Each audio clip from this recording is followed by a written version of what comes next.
Doctor Yasmin Rashid صاحبہ، آپ کیا کہتی ہیں؟ میرا خیال ہے جی امپورٹنٹ تو یہ چیز ہے کہ یہ تو مشکل ہے کہ آپ ماضی کو بھلا دیجیے،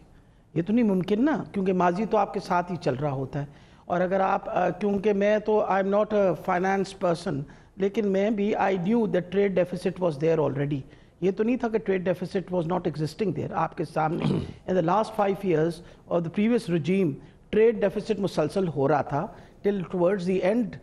آپ کے سامنے تھا کہ کتنا کم فرق رہ گیا تھا، and that was one of the reasons کہ آپ کا جو فوریکس تھا اس کے اندر فرق پڑا۔ اور جہاں تک تعلق ہے وہ کہتے ہیں کہ جی ماضی کی بات نہ کریں، تو کئی دفعہ افسوس سے کہنا پڑتا ہے کہ ماضی سے اگر بات نہ کریں تو پھر ہم آگے حال اور مستقبل کی بات کیسے کریں۔ اگر میں اپنی صرف اگر پنجاب کی حکومت کی ہم بات کر لیں، لوگ کہتے ہیں ہم ہر مرتبہ یہ بات دہراتی ہیں، لیکن اس لیے دہراتی ہوں کہ بڑی تکلیف دہ چیز ہے۔ اب پچھلی حکومت نے اگر اس حکومت کے اوپر 100 ارب کے چیک جو ہیں وہ باؤنس کر دیے، یعنی آپ نے چیک دے دیے اور وہ باؤنس ہوئے اور یہ حکومت کو پے کرنے پڑے، تو نیچرلی اس کے اس سال کے خرچے کے اندر بھی فرق آئے گا۔ اور اگر وہ 35 ارب کی لائبلٹیز ہمارے پاس چھوڑ جائیں ہیلتھ میں ہی صرف، تو آپ یقیناً اس سے فرق پڑے گا۔ لیکن بات ضرور ہے کہ اس وقت نیچرلی جو سچویشن ہے، naturally it's a tough situation, کوئی بھی اس بات سے انکار نہیں کر رہا، نہ کبھی